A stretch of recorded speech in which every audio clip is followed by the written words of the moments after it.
We teach kids so many things: to stop, drop, and roll in a fire, how to cross a street, how to stay safe on the internet.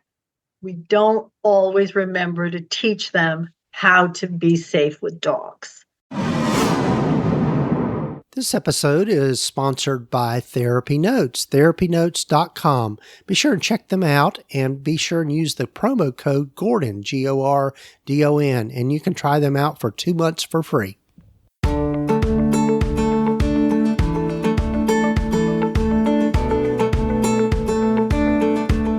Over 15 years ago, when I started my private practice, I had to learn a lot, and most of it the hard way, and I don't think you need to do the same.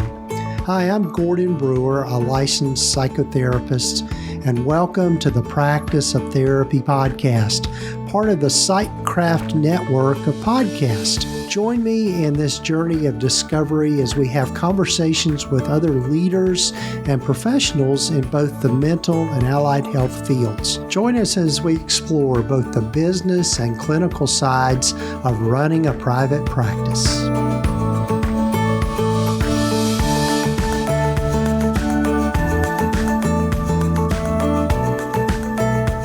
Hello, everyone. I'm Gordon Brewer, and welcome to the Practice of Therapy podcast. This is episode number 314, and I hope you're having a good week or weekend whenever you might be listening to this. Here in Tennessee, winter has come in full force. As I'm recording this intro, we've had a pretty big snow here, which is not too terribly unusual, but to get one this size is pretty significant for us. And then also just the cold temperatures. We don't get in the single digits here in Tennessee. It's very, very rare that happens. So I'm hunkered down at home and working from home and recording from there. And so just kind of enjoying a different pace for a snowy day. I'm looking forward to you hearing from my guest for this particular episode, Stefani Cohen. And Stefani I really enjoyed my conversation with her and just really thinking about a very unique niche that she has created for herself in her practice. Stefani is in private practice up in Westchester County, New York. And she has written a book called Overcoming Your Child's Fear of Dogs. And it's a guide for parents and therapists and helping them teach children that are afraid of animals or afraid of dogs in particular how to overcome that. And she sent me a copy of her book, and I was really impressed with the detail that she put into it. One of the things for me, I grew up around, having pets and having dogs and cats and that sort of thing. I've got 2 cats of my own now. And one of the things that I think we take for granted for those of us that like animals and have pets is that recognizing that there are folks that have some fears around that, particularly children. And so Stephanie and I talk about that and really how she developed her passion for this particular niche and how she's kind of put some things together that I think you as a therapist or those folks that are therapists are going to find helpful. So I'm looking forward to you hearing my conversation with Stefani. Before we get to that, though, a few things I'd like to let you know about. One is I've got a friend of mine, and you've heard me talk about this on other episodes. My friend Ashley has started an online store that I think you ought to take a look at. It's called Mental Health Wear Tennessee, or TN. And what she has done is she has really taken her passion for helping people that have struggled with mental health issues and addiction issues and put it into some clothing and some things that she thinks people will find fun to have or just important to them. There are inspirational sayings on some of the shirts. There's also a whole section of shirts and sweatshirts that are very specific to mental health providers. So if you're looking for something to kind of promote your pride in your job, she's got some great t-shirts and sweatshirts available. So like LCSW shirts and LMFT shirts, LPC shirts, that sort of thing. So be sure and check it out. And if you go over to mentalhealthwaretn.com, you can check out the store. And also, she's worked out a deal for those listeners that are listening to this podcast. If you'll use the promo code or the coupon code, just POT24, you can get 25% off your first order through her online store. She really does have some neat stuff, and she's constantly adding to it and really trying to build out this neat thing for herself, and also just to help in our professions, and also be an inspiration to those folks that are struggling with mental health issues or addiction issues. So be sure and check it out, mentalhealthwaretn.com, and you'll find a link here in the show notes and the show summary as well. And also, before we get to my conversation with Stefani, I'd love for you to hear more about therapy notes. And if you'll go over to practiceoftherapy.com/therapy notes, you can find out more about that EHR. But before we get to my conversation with Stefani, I'd love for you to hear from one of the other members of the Sightcraft Network, along with some words from Therapy Notes. Hi, I'm Whitney Owens. If you don't know me, I am the person behind the Wise Practice podcast, which is part of the Sightcraft network of podcasts. I am so proud to be a part of this network, along with my good friend Gordon Brewer, who's doing such amazing work on helping people on their practice journey. If you haven't discovered the Wise Practice podcast yet, you can find it anywhere you listen to podcasts. I'd love for you to join us as we explore how to grow a faith-based practice that brings you the income you need and the lifestyle you want. Be sure to check out the podcast and other helpful information at whitneyowens.com. Have you ever wished your private practice could run as smoothly as a well-oiled machine? Well, look no further, because Therapy Notes is here to revolutionize your practice. Therapy Notes is the complete practice management system you've been dreaming of. With everything you need to manage patient records, schedule appointments, meet with clients remotely, create rich documentation, and handle insurance billing, it's your secret weapon for a smoother practice. And the best part? It's accessible wherever and whenever you need it. Yep, even on the go. Imagine having more time for what truly matters, your clients. It's like having an extra set of hands, but digital. And here's the kicker. It's the very EHR Gordon relies on in his own practice. So, you know it's the real deal. Say goodbye to paperwork nightmares and hello to more time and better quality care. Check out Therapy Notes today at practiceoftherapy.com/therapy notes. Oh, and don't forget to use the promo code GORDON to get 2 months free. That's practiceoftherapy.com/therapy notes with the promo code GORDON. Enjoy the show.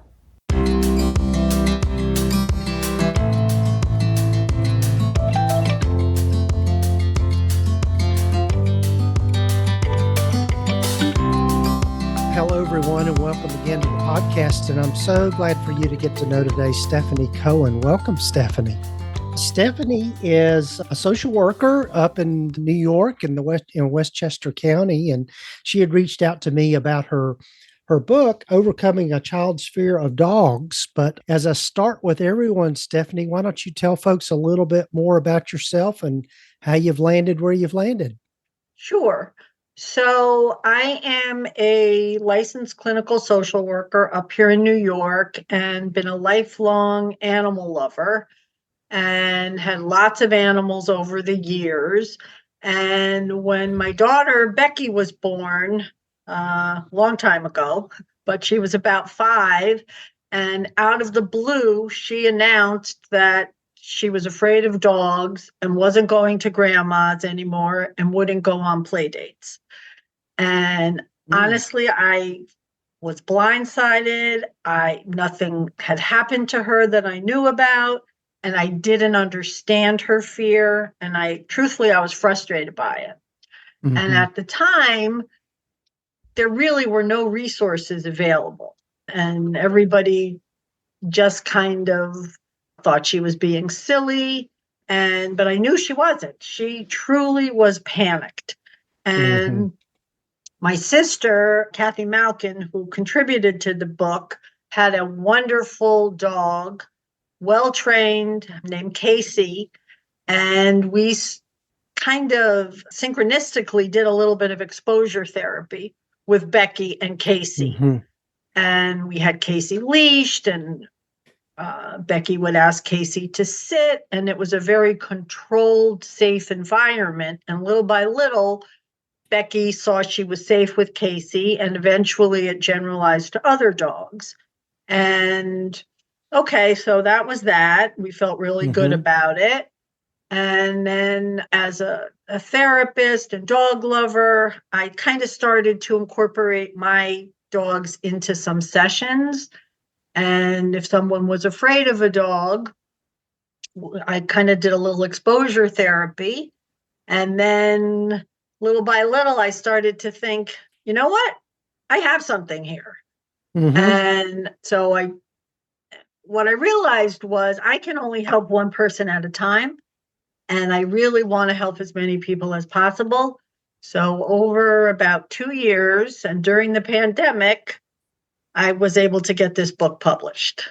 That's awesome. Yeah. And Stephanie was gracious enough to send me a copy of the book, and I was going through it earlier this week, and it is packed full of worksheets and exercises and that sort of thing that I think most therapists would find really helpful, particularly working with children, just around. Probably this would translate for the fear of any animals or of that sort that are pets and that kind of thing. So 100%. So you want to maybe talk about a little bit of your method in the book, and just, I know most of us are very familiar with exposure therapy and kind of what that encompasses, but I'm sure that there's much more to it than that. Right. And just like a little side note, if I was going to go back and give my book a new title, I probably wouldn't put that this was specifically for parents, because it actually is useful for therapists, dog trainers, grandmas, anybody who loves dogs and knows someone who is afraid. So I think there are two important things that as therapists, we all know. We're afraid of things we don't understand. So I have a huge educational component, helping people understand dogs, how they communicate.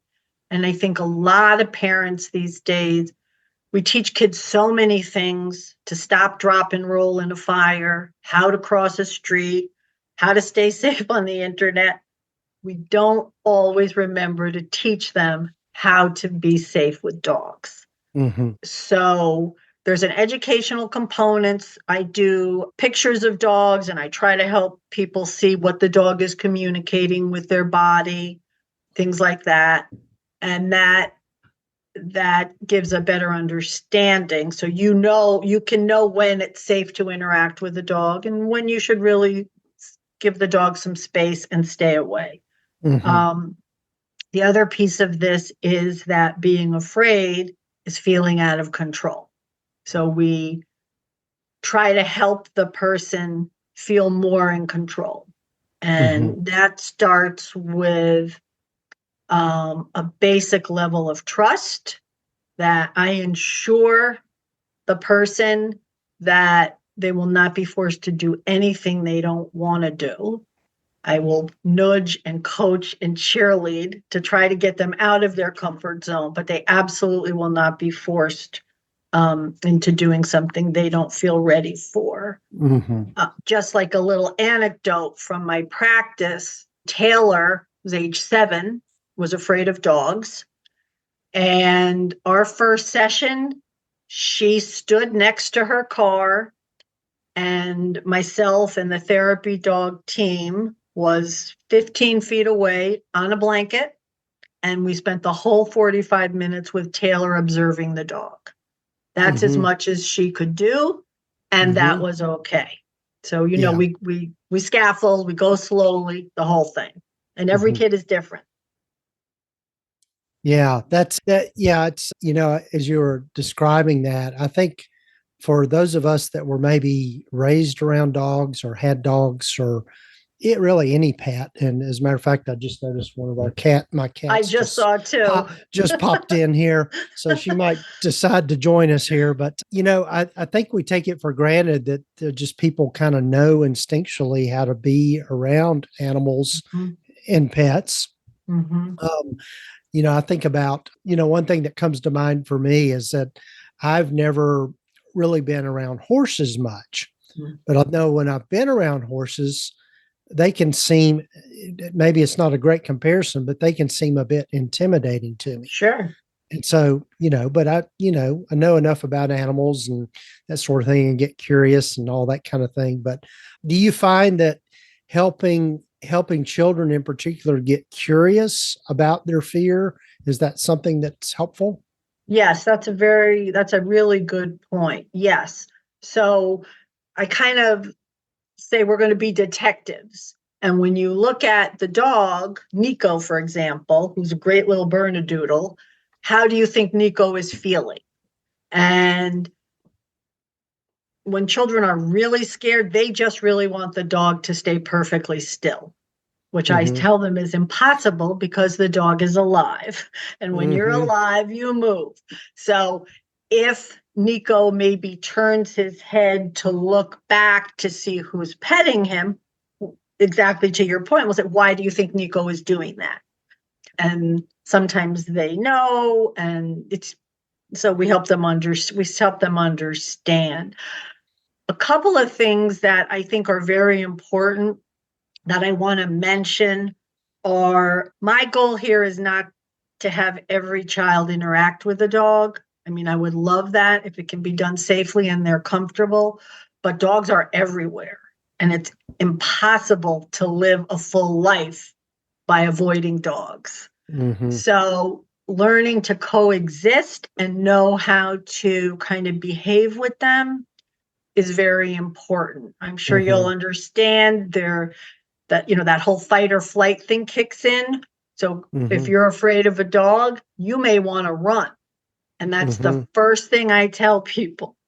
If you run, dogs are hardwired to chase you. So we Yes. practice standing still, Uh-huh. crossing arms and turning sideways. Because in dog language, that's telling the dog, I'm not interested, keep moving. Yes. So that Yes. helps to give a plan and to help them feel a little bit in control. They know what to do. Right. Right. Yeah. It's interesting. And another thought that comes to me for people or children that have never been around dogs or pets for that matter, of just knowing how to read a pet, of whether or Mm. not, the pet is glad to see you or not glad to see you, whether the pet's feeling playful or just curious or all Mhm. of those kinds of things. It is a bit like maybe somebody that might be on the autism spectrum, them learning how to read people. Um, Great yeah, comparison. Yes. yeah. And so I know with people that I have friends and people that I've worked with over the years that on the autism spectrum, they've had to learn to be much more observant of what's going on with Mm. other people because they don't just intuitively pick it up. And I'm wondering, if there are some children that maybe just have not learned how to intuitively pick up on, dog's languages. I think there's something hardwired in us as humans and dogs that helps us communicate at a level that, we don't quite understand. Yes, I think so. And I think as therapists, that part of us may be finally developed. But I so I have 4 grandchildren now, and I'm very conscious of helping them see what my dog Winnie is telling them. The 2-year-old is the most interested, Mm-hmm. and Winnie very often will say, by walking away, I've had enough, I'm not interested. And I need Yeah. to help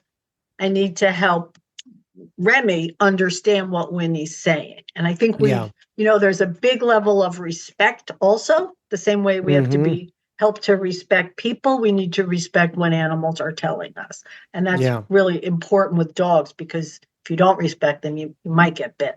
Yeah. Yeah. What is your way of teaching kids about? I know one of the things with any animal, both dogs and cats, is that when they're greeting somebody for the first time, they have to use their sense of smell. That's how they Yes. how they how they how they check things out. And so Right. how is it that you teach that to children so that they're not afraid? Well, it's kind of difficult because it used to the thinking, and I'm not a dog trainer. I want to be clear about that. But the thinking used to be that you would extend your hand and kind of put it near the dog's muzzle and the dog would smell you. The thinking now is you keep your hands by your side, the dog approaches you if they want to interact, they sniff, and then they decide if they want to interact or not.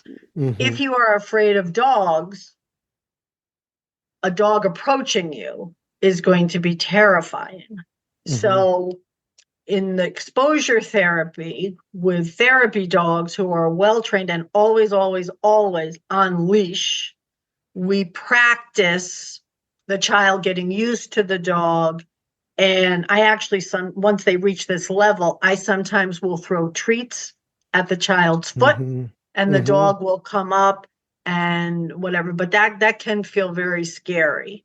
Otherwise, dogs and all animals pick up on our energy. So if we can remain calm, lots of times that helps the dog remain calm. Right. But Yeah. Because go ahead. yeah. Well, I was going to say, I would think that a dog would sense immediately if someone's afraid of them.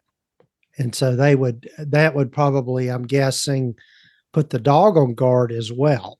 And so then you've got that whole interaction to deal with. Yeah, that's tricky because if you tell a 6-year-old, if the dog knows you're afraid, that's going to raise the kid's fear in a way. So we practice mindfulness, we do deep breathing. And again, we work with very safe, dependable dogs.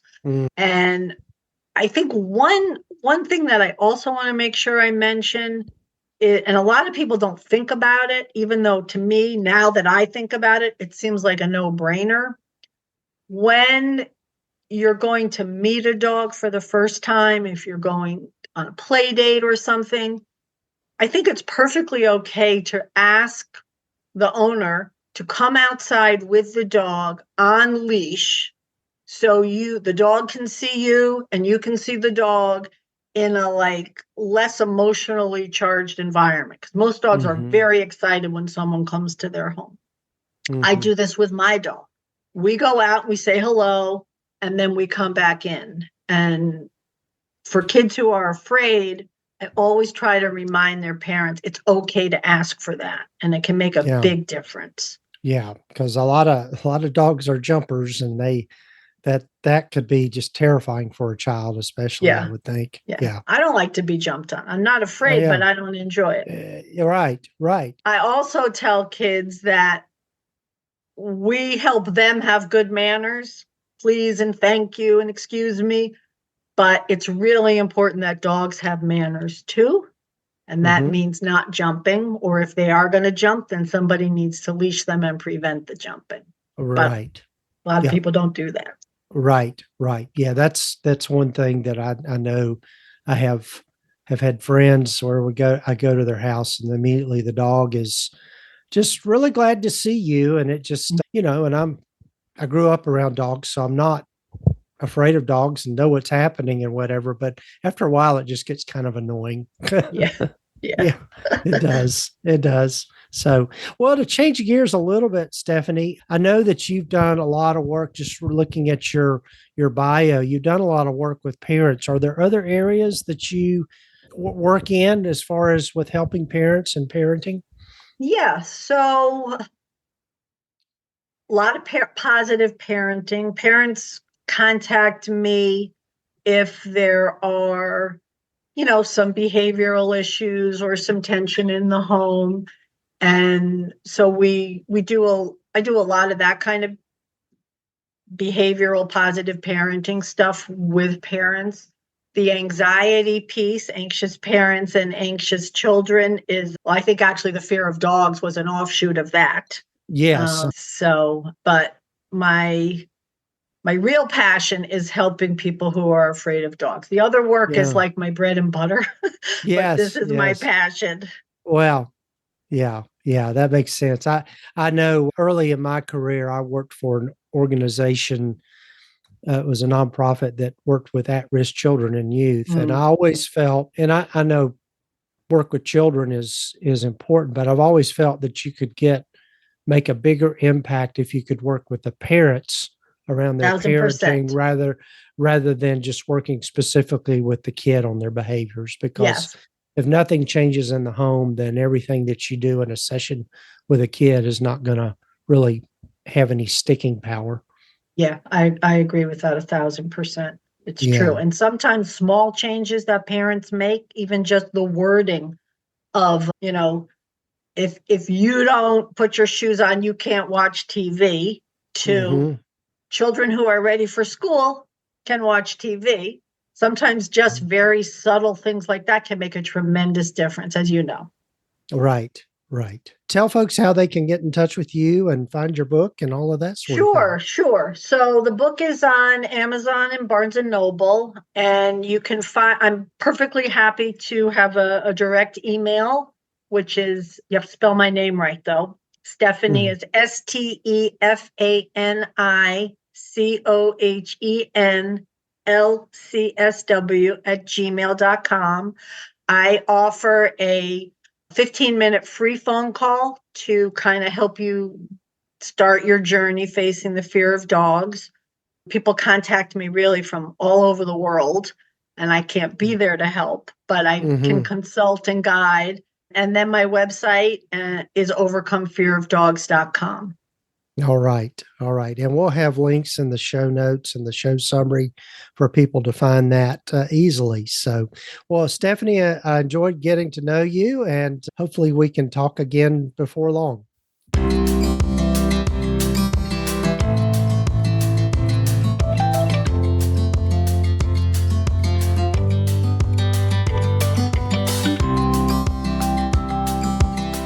Well, a big thanks to Stefani for being on the podcast, and be sure and check out her book, Overcoming Your Child's Fear of Dogs. And you can find links here in the show notes and the show summary to get to that. And also you can find it anywhere you buy books, like Amazon or Barnes & Noble, that sort of thing. So be sure and check it out.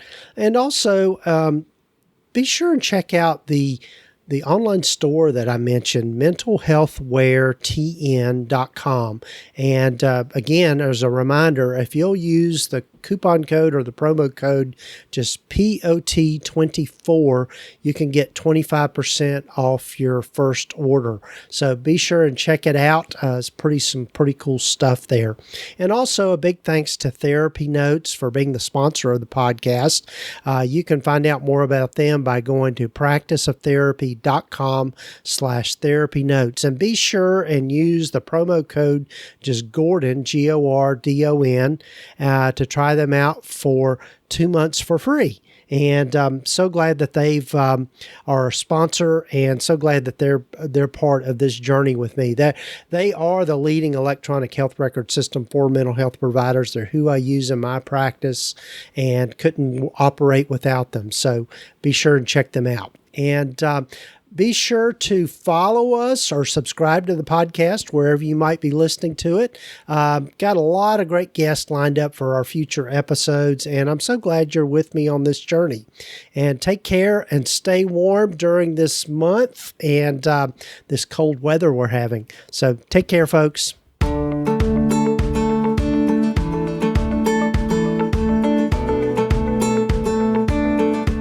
You've been listening to the Practice of Therapy podcast with Gordon Brewer, part of the PsychCraft network of podcasts.